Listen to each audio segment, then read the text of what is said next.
Hola, ¿qué tal? Mi nombre es Lucy. Hola, mi nombre es Fer. Juntas somos Lucifer. Y queremos ver el mundo de la literatura arder. Yay.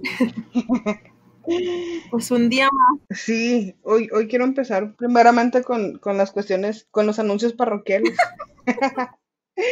Sí, pues disculparme porque el hecho de que no haya salido la semana pasada el capítulo fue completamente asunto mío, situaciones médicas que ya quedaron superadas y pues nada, hay que seguir adelante. Hay que reponerle el capítulo que no pudimos grabar porque pues estuve ausente desde el jueves, que es cuando grabamos. Obviamente no hubo manera de editar el capítulo que no se grabó para que saliera el viernes y ya pasadas todas estas situaciones, aquí estamos. Por fin. ¡Yay!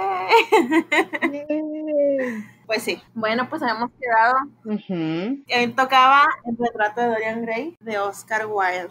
Tú estás que te mueres por comentarlo. La verdad, sí. Hay tanto que decir de este libro. Hay mucho. Tanto, Sí. tanto, de verdad, tanto que decir. O sea, para empezar, desde el autor, hay mucho que decir. No sabía, de verdad, de tanto que encontré, no sabía qué seleccionar, porque de verdad es mucho. Perfecto, empecemos por ahí. Lo siento si me extiendo demasiado, pero la verdad traté de resumir mucho de él. Ok. Así que bueno, pues comencemos porque estaba para largo. Ok. Bueno, Oscar nació en Irlanda el 16 de octubre de 1854. Sus padres también escribieron. Para empezar, su padre fue un famoso cirujano y fue nombrado caballero por su trabajo como comisionado en los censos de Irlanda. Y gracias a esto, escribió libros sobre la arqueología inglesa y el folclore campesino. Su madre también escribió poesía. Y Wilde participó en las reuniones literarias que su madre armaba. Toda su poesía, la poesía de la mamá, la publicó bajo el seudónimo de Esperanza. O sea, ya desde acá ya viene la... Wow. Y ahora se comprenden. Sí, no, ya tiene historia, pues. Sí, se comprenden muchísimo más. Muchos de los aspectos literarios que existen en lo que él escribió. Pero bueno, ya hablaremos de eso un poquito más adelante. Sigue. Nuestro querido Oscar. Sí. Bueno, para empezar, él estudió en Oxford y destacó en la poesía. Que sí, su primer libro fue de poesía. Pero bueno, ahorita voy a hablar de eso. Fue discípulo de Walter Pater y tuvo influencia de un pintor que se llamaba Whistler. O sea, muy a lo Dorian Gray. En fin. Sí, tuvo su base. Sí, la verdad que sí. Bueno, gracias a este pintor pudo publicar varios ensayos que lo llevaron a ser uno de los máximos representantes del esteticismo, del cual voy a hablar más adelante, no se preocupen. Y como mencionaba, su primer libro fue de poemas y se tituló así tal cual, Poemas. Se publicó en 1881 y esta publicación le permitió hacer una gira por América. En esa gira dio 140 conferencias en 9 meses. Así de intenso. Qué genial. Fíjate que yo no sabía, ni siquiera hubiera imaginado que le hubiera puesto un pie en América. Yo, bueno, o sea, por su literatura uno pensaría que siempre estuvo en Europa, principalmente, deja tú en Inglaterra o en Gran Bretaña, sino en Europa. Y fue impactante. Sí. Y ahora entiendes el por qué, ¿no? Las referencias de América y de Estados Unidos en el libro, pues. Sí. Sí, o sea, y porque habla con tanta razón acerca de...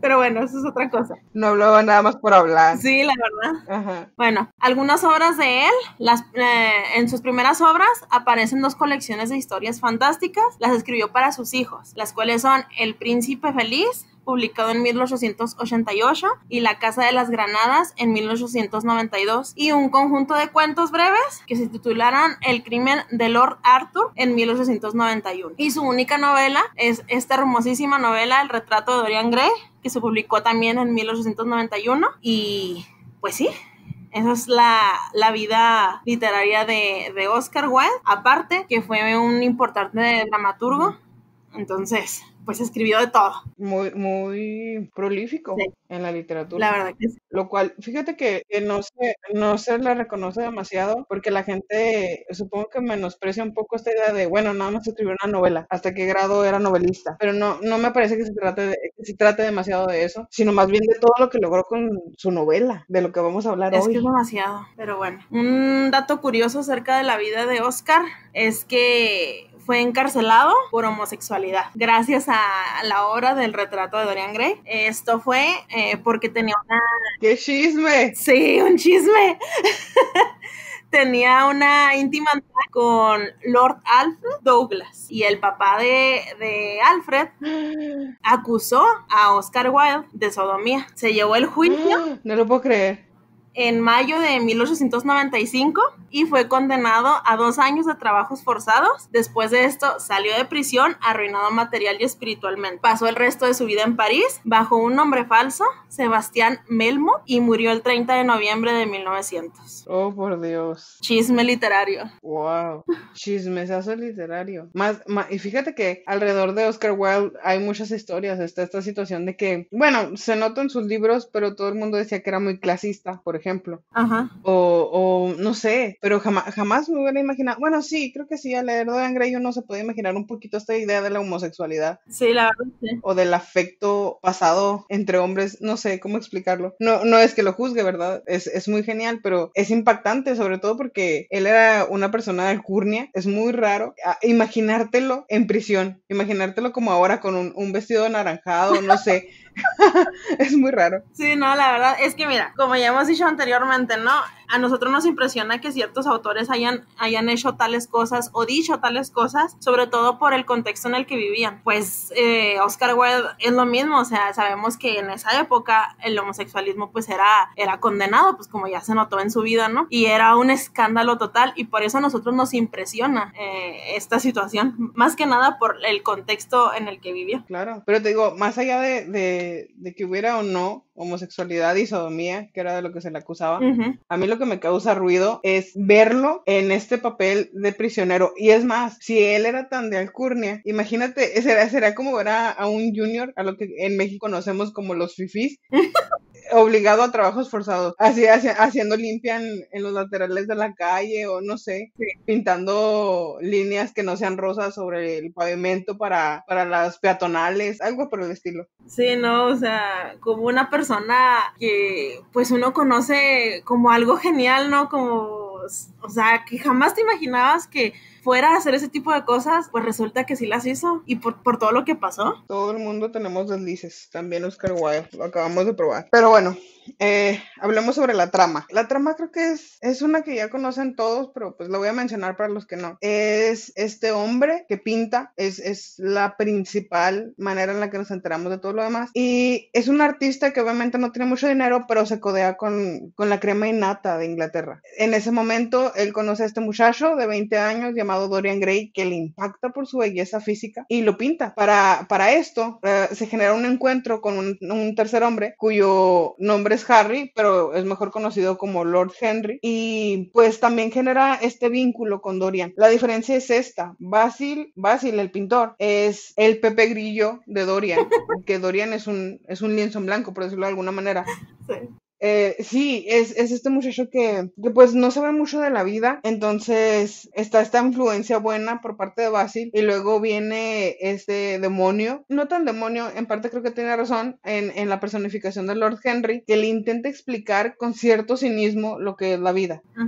A partir de ahí, a partir de ese momento, se generan una serie de cuestiones de las que ya ahondaremos más en el asunto luego, que generan que Dorian no crezca físicamente. Obviamente pasan un montón de cosas en su vida, pero él no cambia por fuera. Lo que cambia es la pintura que Basil hizo de él. Sí. Él tiene una evolución, la pintura envejece, esta cuestión. Entonces te cuentan a partir de sus 20 años todo lo que es su vida hasta, bueno, lo del final lo dejaremos al final. Y pues creo que más allá de la historia y de la trama, lo que capta la atención de nosotros como lectores, o de mí como lectora, es la manera en la que lo dice. Sí.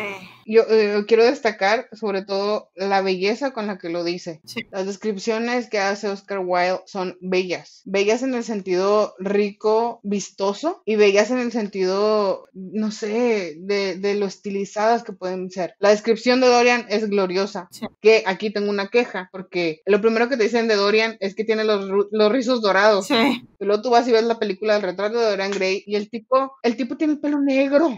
Ese fue uno de mis O sea, ¿qué clase de ofensa es esa para el libro? Sí, qué tontería, por favor. Tú así de, ay, Dios santo. Pero bueno, dejando mi molestia de lado.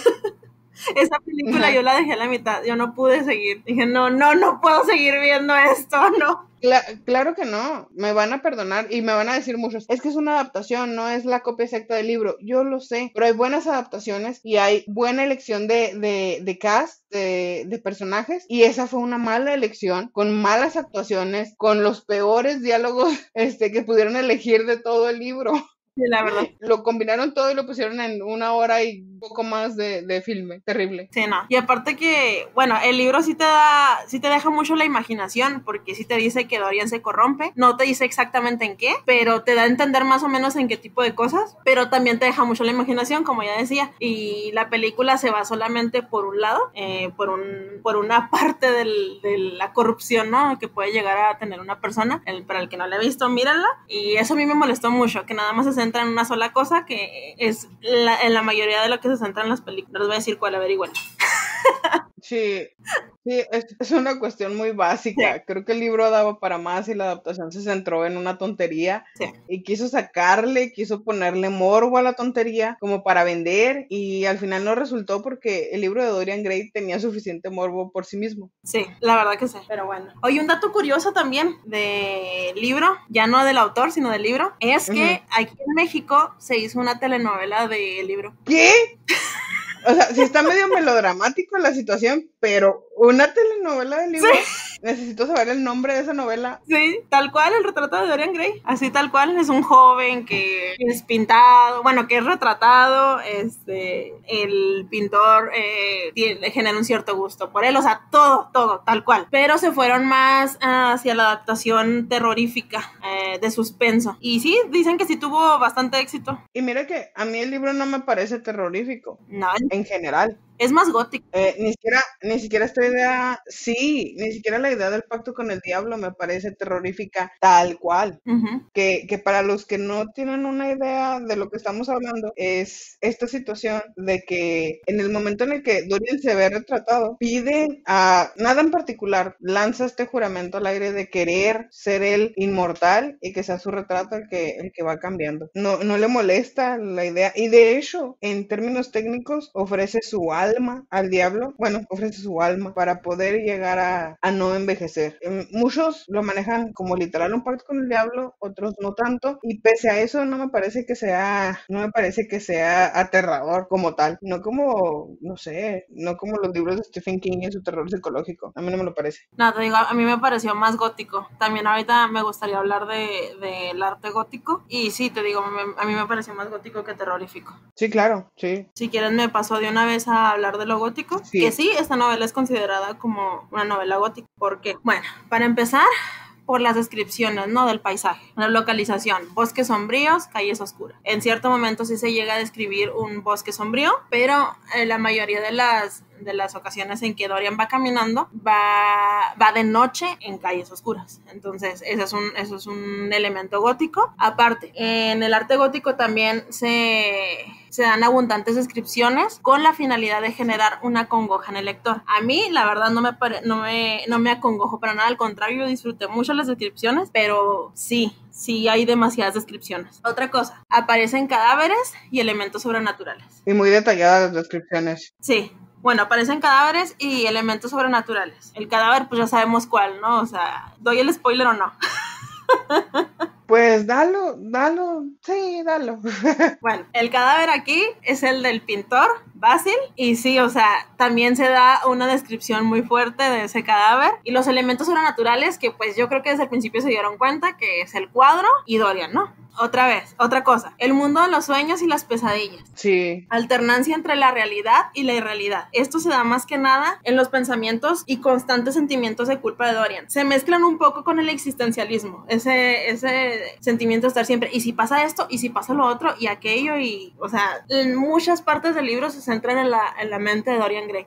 Y creo que aquí es donde aparecen esta alternancia entre la realidad y la irrealidad, porque hace muchas suposiciones. Pero, ¿te parece de verdad que Dorian tenía ese arrepentimiento? A mí no me lo parece. Por ejemplo, en la situación de Sybil, a mí me parece que él, francamente, lo único que quería, junto con Lord Henry, era asegurarse de que no se hubiera inmiscuido en todo este problema y pasar de largo. Sí. Y ya, no siento que de verdad hubiera un remordimiento por parte de Incluso Dorian. ya casi al final, ¿no? Cuando te dice que quiere cambiar, lo hace por el miedo que siente a morir, pero, o sea, no hay un arrepentimiento tal cual. Claro, no lo hace porque quiera de verdad cambiar. Exactamente. Sí. Hasta Lord Henry no sé qué, así como que, ay, por favor, tú vas a cambiar, o sea, no, tú eres perfecto así.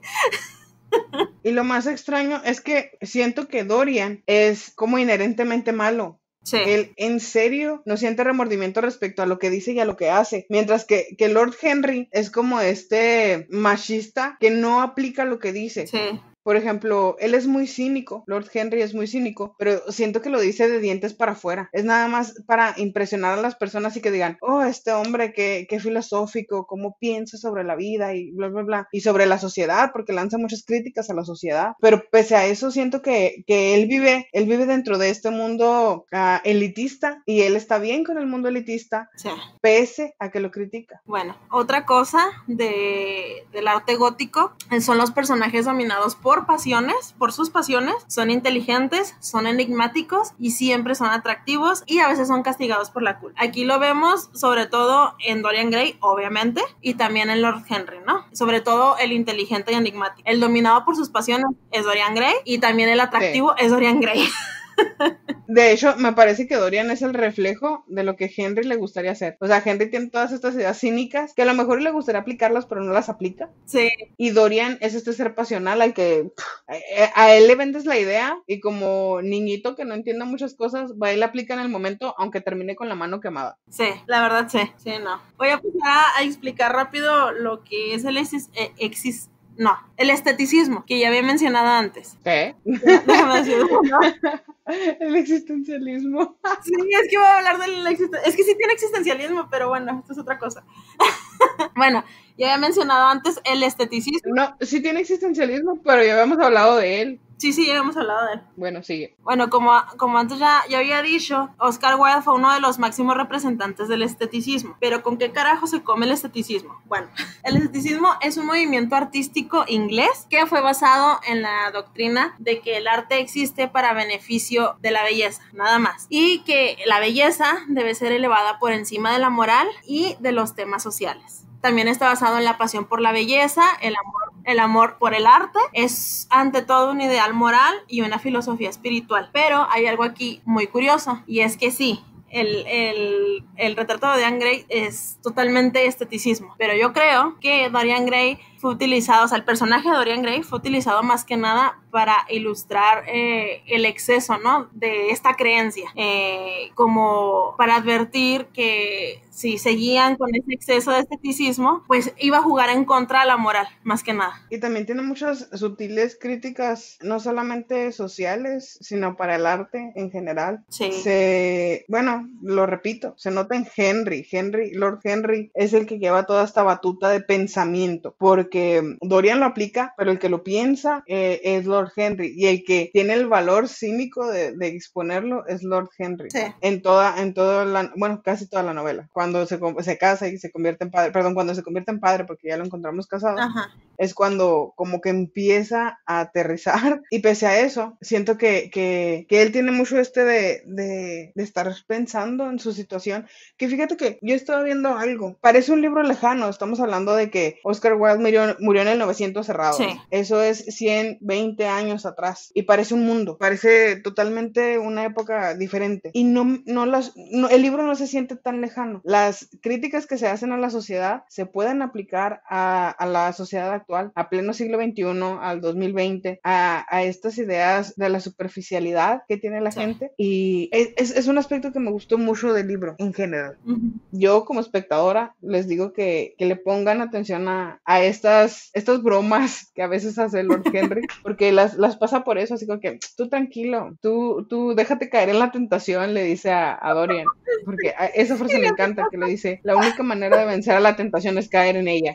Sí, entonces me parece que le deben de poner atención a Lord Henry y a su manera de ver el mundo y pensarlo un poquito desde este contexto, y les garantizo que no va a ser tan desfasado el tiempo. No, la verdad no, es que se nota mucho, o sea, por ejemplo, hay algo que también a mí me llamó mucho la atención, y es que el libro habla de todo lo que es el arte, o sea, habla en el arte, en la pintura, la música, el teatro, la poesía, la literatura. Todo eso engloba, ¿no? La belleza física también. Pero lo notas más que nada en los gustos de Dorian Gray, porque se va interesando por las cosas superficiales, como decía Lucy. Entonces te va diciendo en todo lo que Dorian Gray se estaba interesando, y son puras cosas materiales. Y algo muy interesante es que te está describiendo todo ese tipo de cosas, y luego de repente pasaron, no sé, yo qué sé, 18 años. O sea, en este libro aún el tiempo pasa en belleza. Sí. Sí, es muy bueno. Que era algo que ya comentábamos cuando nos vimos, porque esta semana nos vimos en persona. Que incluso, incluso esas pausas atemporales que hace, esos saltos de tiempo, tienen cierta belleza. Es un libro literal, así, tal cual, muy bello. Sí, es muy bello. Más allá de las formas en las que, de las descripciones que hace, de las cosas, porque las cosas dentro de la casa de Dorian van cobrando una cualidad de riqueza impresionante. Sí. Y me refiero a de riqueza visual. Es por la manera en la que te lo describe Wilde, tú entras y piensas, esto es bellísimo a la vista. Sí. Y por la manera en la que te lo dice, o sea, es como si te pusiera una lista de marcas y precios de todas las cosas geniales que pudieran haber en el mundo. Y no sé, siento que si entrara a la casa de Dorian Gray, olería a dinero. Nada más pisar la entrada sería así como que, libras esterlinas. No, es que este libro es totalmente visual, desde que empieza. Te describe el paisaje y lo estás mirando. Te describe a Dorian y lo estás mirando. Te describe el cuadro y realmente miras el cuadro. O sea, todo es muy visual. E incluso las deformidades del cuadro conforme avanza el libro. Sí. Los que yo recuerdo son estas marcas en la cara, sobre todo en la sonrisa. Sí. Lo describe como una sonrisa cruel. El gesto. O las líneas en la frente. Sí. Sí, el gesto, exacto. Entonces, sí te vas quedando con todos estos cambios. Sí, o sea, aún lo bello, que ya vimos que este libro se basa en la belleza, pero también su contrario, cuando te describe las cosas, por así decirlo, tenebrosas, un poco feas, te las describe a tal punto que también las miras. Que era lo que, nosotros lo hemos visto en varias clases, la situación de lo grotesco, y cómo incluso en lo grotesco puede haber cierta sublimación. Creo que Oscar Wilde lo maneja perfectamente para adelante y para atrás, para lo bello, para lo magnífico, como para lo grotesco. Él supo aplicar y darle un balance en este libro que a mí me gusta mucho. Y fíjate que yo lo conocí por El fantasma de Canterville.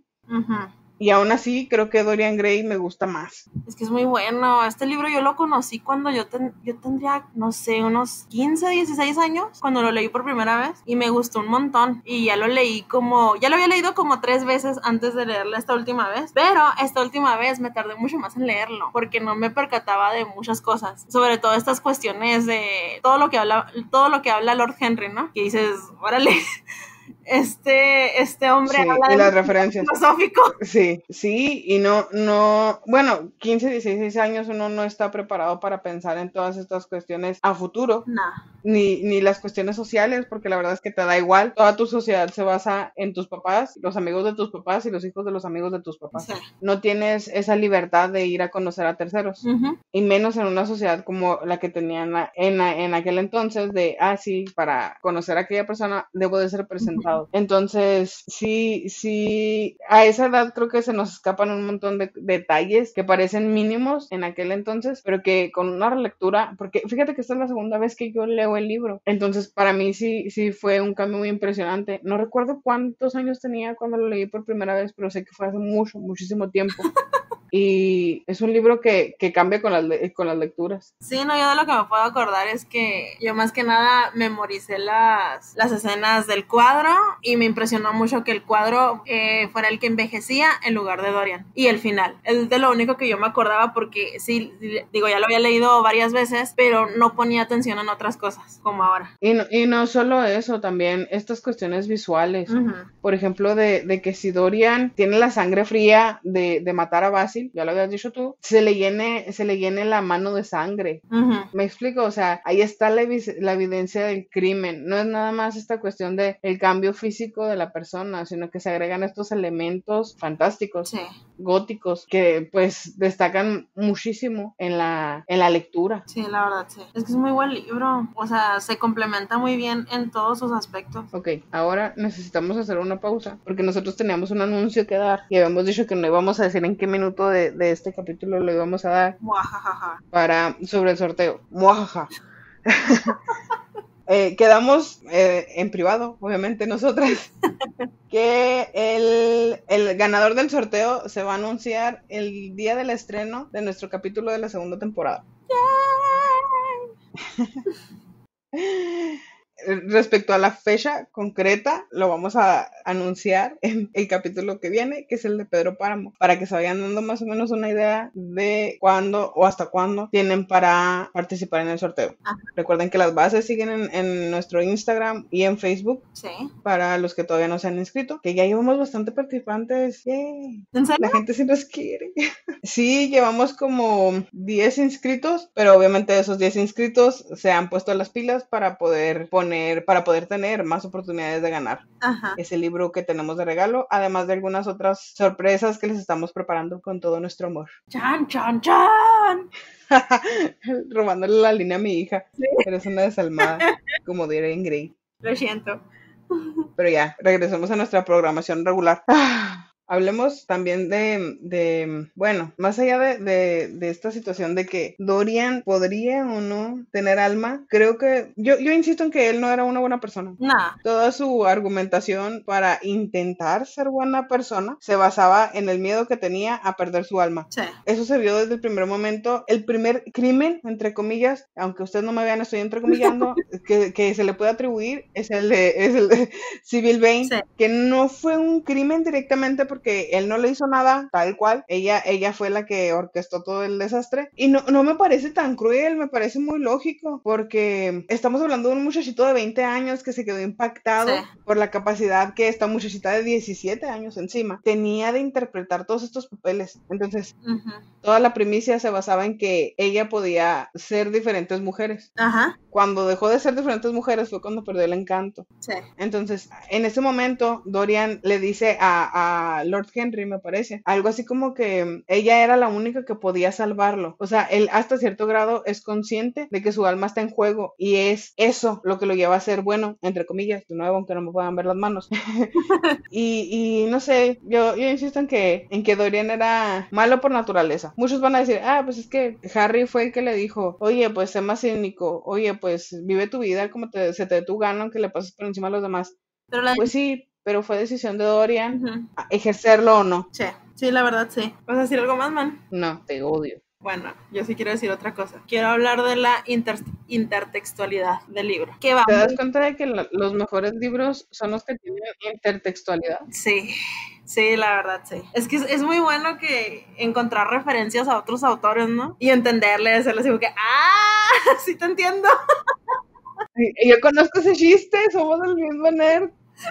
No, pero más allá de ser el niño compartido, creo que va de la mano con este hecho de que el autor, sea quien sea, implica que leyó esos libros de los que habla. Sí. Y por ende tiene cierta, pues ya sea o afinidad o influencia de esos libros Sí. que vemos dentro de lo que estamos leyendo en ese momento. Sí. Entonces sí, pues sí se siente chida no estar solo en el mundo. Sí. Y te digo, ser un nerd compartido. Y va muy conectado también con, ¿cómo se llama esta muchachita? La novia no novia de Dorian Gray, si me olvida su nombre, ¿Sybil? La novia, sí, Sybil Vane. Bueno, ella, que pues ella era una actriz, ¿no? De un teatro no muy a la altura de Dorian Gray, digámosle así. Y como decía Lucy, pues ella podía ser distintas mujeres en una sola. ¿Por qué? Pues por la actuación. Y aquí se referencia a Shakespeare. Entonces, como que la historia del amor, por así Oh, Dios, no, Shakespeare no. entre Sybil y Dorian es totalmente Romeo y Julieta. Literalmente es Romeo y Julieta, excepto que a Romeo le valió gorro Julieta. Fuera de eso, sí, esta es la versión 2.0 del 900. Sí. Pero sí, sobre todo por el final de nuestra Julieta Vane. Sí. Pero sí, y luego también esta idea de las noticias atrasadas, porque Dorian, después de que va y le dice a Sybil hasta de lo que se va a morir, de que no le gusta ya porque se dejó de ser buena actriz, llega, se va y vaga por la ciudad en estas cuestiones lúgubres y sombrías de las que ya les había hablado Fer, llega a su casa, se se trasnocha obviamente, porque llega al amanecer, se queda pasado, se duerme, se despierta pasada la 1, no responde el correo, no abre nada, y ya para la hora del té, ya saben, británicos, para la hora del té es cuando llega Lord Henry y le dice, pues que no has leído las noticias, o sea, no te has dado cuenta de lo que está pasando, de que esta muchacha se regresó al teatro, se tomó algo y se suicidó. Entonces también a Romeo le llegaron las noticias retrasadas de que el veneno que se iba a tomar Julieta era pura patraña. Sí. Y terminaron suicidándose el uno por el otro. Te digo, aquí a Romeo le valió un poquito todo. Nuestro Romeo Grey, pues la dejó pasar y dijo, pues que Julieta se muera sola, luego me consigo otra. Y si se la consigue. Sí, bueno, esa es una de los autores que aparecen. Otra directa, indirecta, es hacia Aristóteles. No sé si lo notaste, Lucy, sobre todo en los temas de la belleza, de si la belleza es o no un reflejo de la realidad. Sí, claro, la situación de la mímesis, de la que habíamos hablado en el capítulo anterior, me parece. Sí, esa es otra de las cuestiones. Pero yo encontré referencias a Albert Camus. Bueno, se pronuncia Camus, pero pues yo lo voy a pronunciar Camus porque así me gusta. ¿Qué? No, además de que ya lo hemos dicho nosotros en varias clases. Si no sabes cómo se pronuncia en el idioma en el que se debe pronunciar, lo pronuncias como se lee en español. Se acabó. Y ya, para no tener ningún problema, yo lo pronuncio Albert Camus. Bueno, yo creo que se conecta mucho las referencias hacia este autor, más que nada por el motivo principal de la obra, ¿no? Que pues es el miedo a envejecer y a desaparecer. Y de esto habla este filósofo en su ensayo El mito de Sísifo, en donde habla básicamente del absurdo y que el tiempo nos va mostrando la inutilidad, que pues se conecta con lo que había dicho, que el absurdo. El tema principal del mito de Sísifo es lo absurdo es vivir y el suicidio es la salida. Es totalmente Dorian Gray. Sí, y para los que no conozcan la idea del mito de Sísifo, es este hombre que tiene que subir una piedra a una colina por el lateral de una colina. Sí. Y todos los días, obviamente, cuando deja la piedra arriba, la piedra baja rodando de nuevo. Sí. Entonces ahí radica el absurdo, que todos los días lo vuelve a intentar y todos los días viene rodando la maldita piedra para no dejarlo descansar, pues. Y básicamente eso es de lo que se ríe, bueno, no se ríe, de lo que critica un poco Camus, sí. Aunque se quejen. Respecto a la idea. Y sí, creo que Dorian Gray va por esa perspectiva de la única salida que se tiene de todo esto, que es la repetición de algo absurdo, constante encima, es el suicidio. Sí. Civil lo demostró. Totalmente. Sí, ¿no? Y otra cuestión es que a mí me pareció que el retrato es un Sísifo. ¿Por qué? Porque Dorian, como Sísifo, Dorian es un Sísifo, más que el retrato. Dorian es un Sísifo. ¿Por qué? Porque como Sísifo no podía separarse de la piedra, que en este caso pues es el cuadro, y tenía que cargar con ese peso, ¿no? Y lo notó sobre todo en una parte del libro en donde menciona, no podía vivir lejos del retrato, que era un elemento tan imprescindible de su vida, y temía además que durante su ausencia alguien entrara a la habitación a pesar de los complicados cerrojos que había hecho instalar. O sea, un miedo absurdo como el de Sísifo. Sí, claro, además un miedo quizá infundado, porque en ningún momento, hasta que llega con Basil, Dorian comparte con otra persona el cuadro. Entonces, hasta el momento en el que Basil le pide el cuadro, todo se basa en suposiciones. ¿Está Dorian de verdad viendo lo que cree ver? ¿O ya se deschavetó y todo esto forma parte de su imaginación? ¿Me explico? Entonces, en ningún momento hay una segunda opinión hasta que llega Basil. Que desencadena toda esa tragedia con el pintor. Pero fuera de eso, tú puedes creer lo que quieras. O sea, si llegas a más de la mitad del libro, puedes seguir creyendo que Dorian se volvió loco. Sí, la verdad que sí. Ahora otra referencia, no sé si te parezca, ver al cuadro como Atlante. Para los que no sepan, Atlante fue un titán que Zeus lo condenó a cargar el cielo sobre sus hombros. Entonces, pues el cuadro lleva el peso del pecado de Dorian sobre sus hombros, básicamente. Y creo que así tal cual lo dice el libro, ¿no? Ya sé, pobrecito cuadro, no tuvo la culpa de nada. La verdad, sí. Pero bueno, al final creo que es lo único bueno que queda. El cuadro. Hasta que se libró de Dorian fue que el cuadro descansó. Curiosamente, el cuadro descansó. Qué ironía, ¿verdad? el cuadro descansando de la persona más que la persona descansando del Sí. cuadro, porque, y tienes razón, es él el que lleva el peso del pecado. El otro sigue siendo bello, al otro le vale una sombrilla todo porque él sigue teniendo las mujeres que quiere a su alrededor, él sigue disfrutando de todas las cuestiones y las malas decisiones que toma a lo largo de su vida, que es lo que nos muestra el libro, y pese a eso, el único que cambia, envejece y encima está encerrado es el cuadro. Sí, no. Bueno, para mí ha sido un libro genial porque bueno, ya hablábamos de la intertextualidad, ¿no? Que es algo, al menos para nosotras, muy importante en un libro porque pues te regala más experiencias, ¿no? O sea, te hace entender todavía más cosas y aparte creo que el libro, y ya lo había mencionado. O te da más curiosidad. Sí. Creo que el libro se complementa muy bien en todos los sentidos, cómo está escrito, lo que dice, el tema principal, o sea, yo creo que es muy buen libro. Que yo tenga algo que mencionar al respecto antes de avanzar un poco más, porque esto es muy al principio de los capítulos. Yo te decía que hay cierto vampirismo en Dorian. Sí. No sé hasta qué grado te parece a ti. Sí, pero, por ejemplo, está la escena, sí, está la escena donde creo que se van a ir al teatro los tres.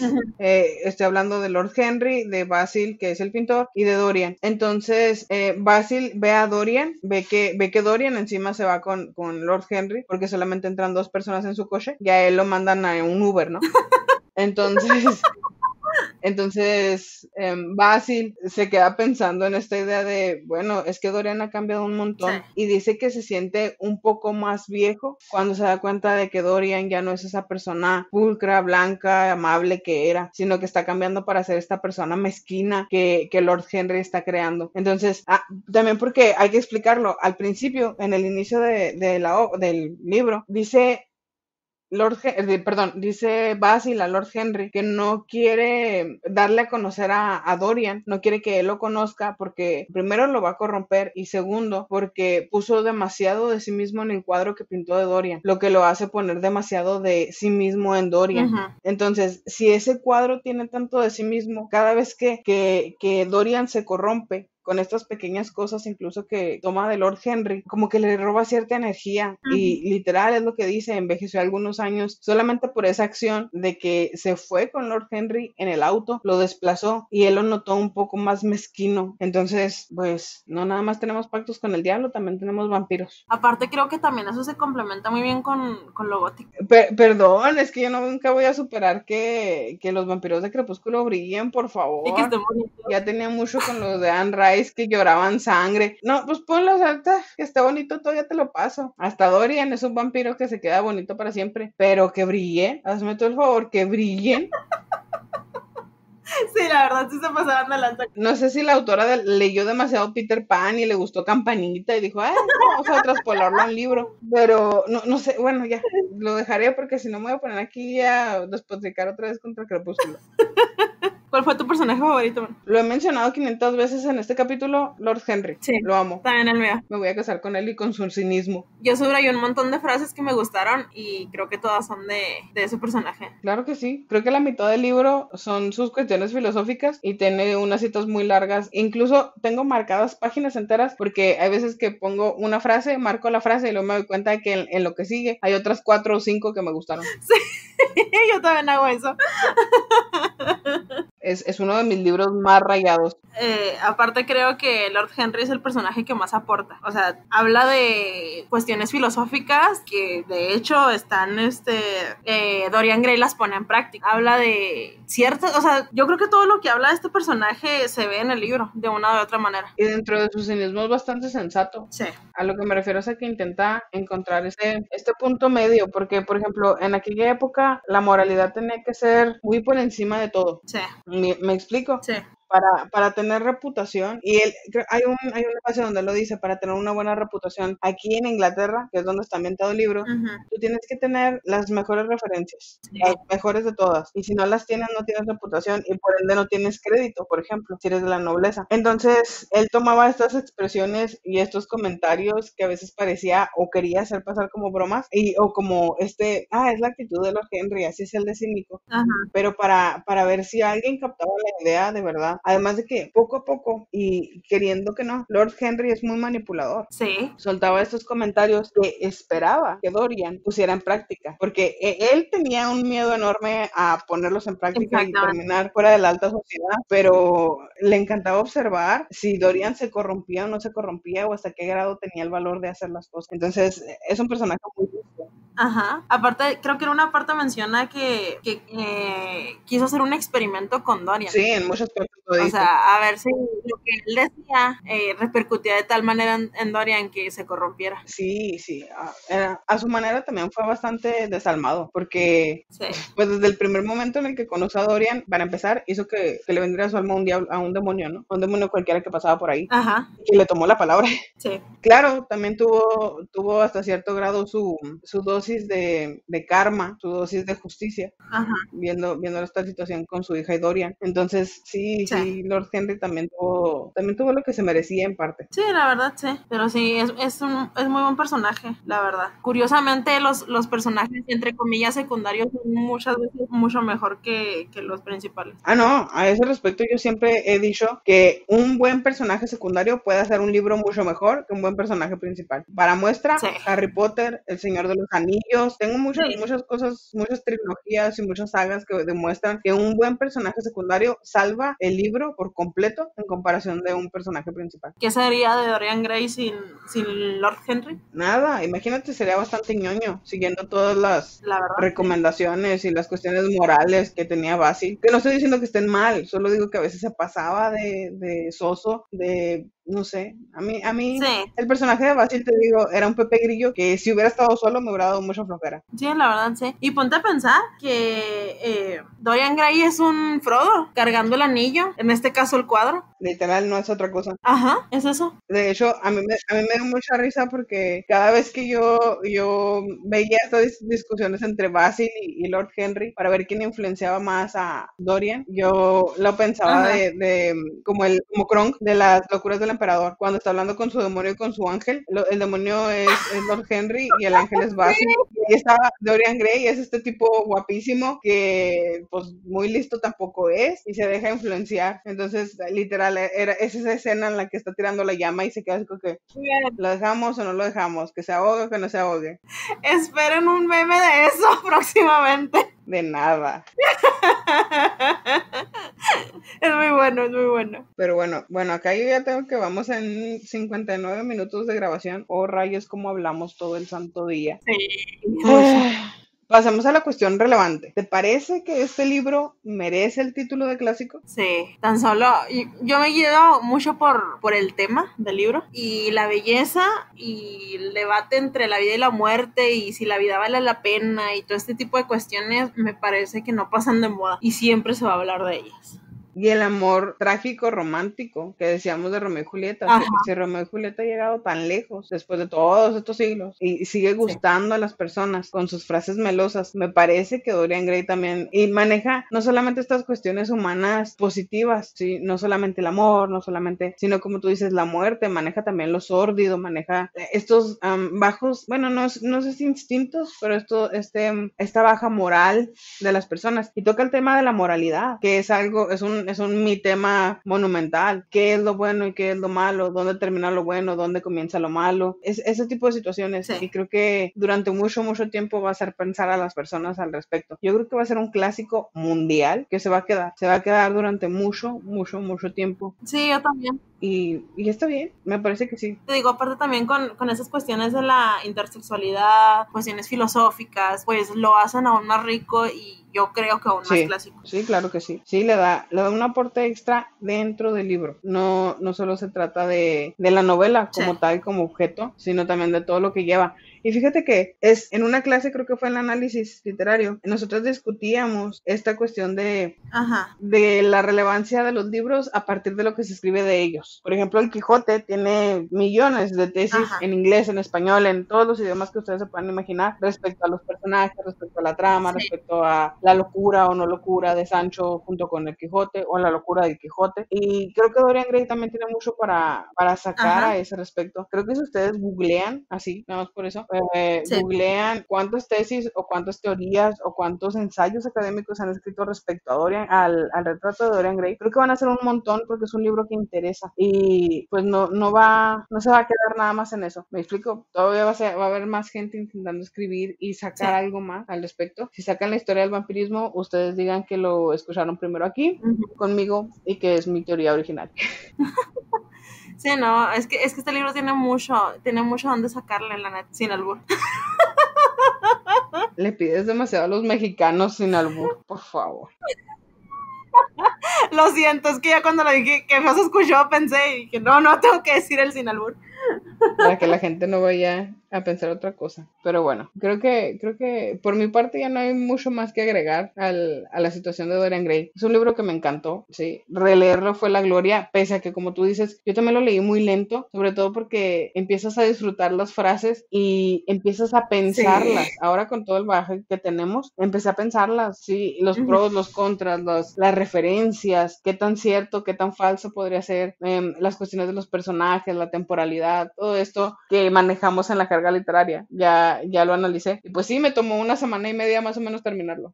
Sí, pues a mí también, más que nada porque lo disfruté mucho, lo disfruté más que las otras 3 veces que ya lo había leído. Entonces, básicamente por eso me tardé mucho más. Pero bueno, Y no lo quería terminar, cuando lo terminé fue así de no, lo volveré a empezar. pero ni modo. Sí, la verdad creo que lo voy a leer mucho más de lo que ya lo he Pues sí, leído. pero bueno, no esta semana, porque esta semana que viene ya entramos a clases. Yay. Sí. Entonces no esperen demasiado de nosotros. Por eso dejamos el libro más cortito para el final, creo yo. Pero no por eso significa que sea el libro más pasable del mundo. O el más fácil, o el más sencillo, porque la neta sí está complicadito. Well, Sobre todo sí, en sí. una primera leída. Sí, yo les voy a dar el spoiler de que nuestra tesis, bueno, nuestra tesina debe de ser de 60 páginas, de 60 cuartillas Ajá. a 120. Yo hice un ensayo académico de 52 páginas sobre este libro. Lo tengo que decir, perdón, siempre se los digo a los profes para espantarlos y luego me dicen, no me traigan ensayos tan largos. Ya nunca he vuelto a entregar un ensayo así de ridículamente largo. Perdón, profesores, no vuelve a pasar. Pero es un libro que me apasiona demasiado. Ya lo hemos dicho desde hace mucho tiempo, que es Pedro Páramo, Sí. del gloriosísimo Juan Rulfo. Para que lo vayan leyendo, se lee facilísimo. En mi edición son 132 páginas Ujú. de una cosa hermosa y maravillosa. Sí, ¿no? Y aparte ya hace falta, ¿no? Algo de lectura mexicana, porque sí hemos estado leyendo mucho. Británico, Sí. Y pues con Rayuela, que es argentino. sí. Sí, ¿verdad? Borges anda. Cortázar es argentino. Sí, entonces ya hace falta algo mexicano. Nosotros que somos orgullosamente mexicanos. Yay. Además que Rulfo, bueno, ya lo escucharán la siguiente semana, el cómo me voy a poner, porque si leímos el retrato de Dorian Gray porque le gusta Fer, ustedes no saben el trauma psicológico que tengo con Pedro Páramo, al grado de que toda mi edición que tengo ahorita está rayada y ya literalmente ya estoy pidiendo por otra edición para poder seguirla rayando. Lucy encuentra referencias de Pedro Páramo en todas partes. Sí, Así de perdón. fuerte su trauma.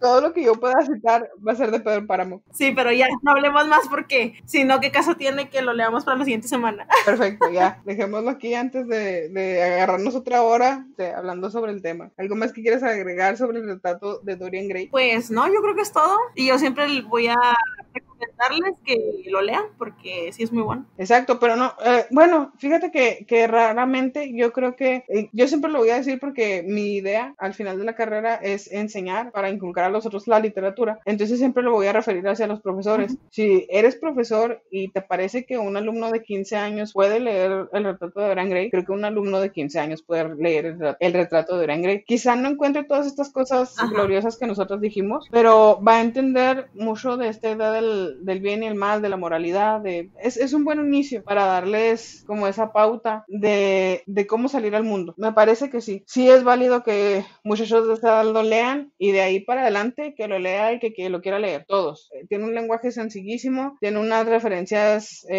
bastante simples cuando se tiene determinada cantidad de información, entonces yo creo que lo van a disfrutar mucho, muchísimo. Que lo lea el que lo quiera leer. Aparte yo creo que también les va a llamar mucho la atención la descripción de Dorian Gray, porque yo creo que a esa edad nos llama la atención las personas más que nada por el físico, entonces Sí. Dorian Gray lo van a disfrutar. Sí, un montón. Y pues bueno, yo fui Lucy. Y yo fui Fer. Juntas fuimos Lucifer. Y siempre queremos ver la literatura arder.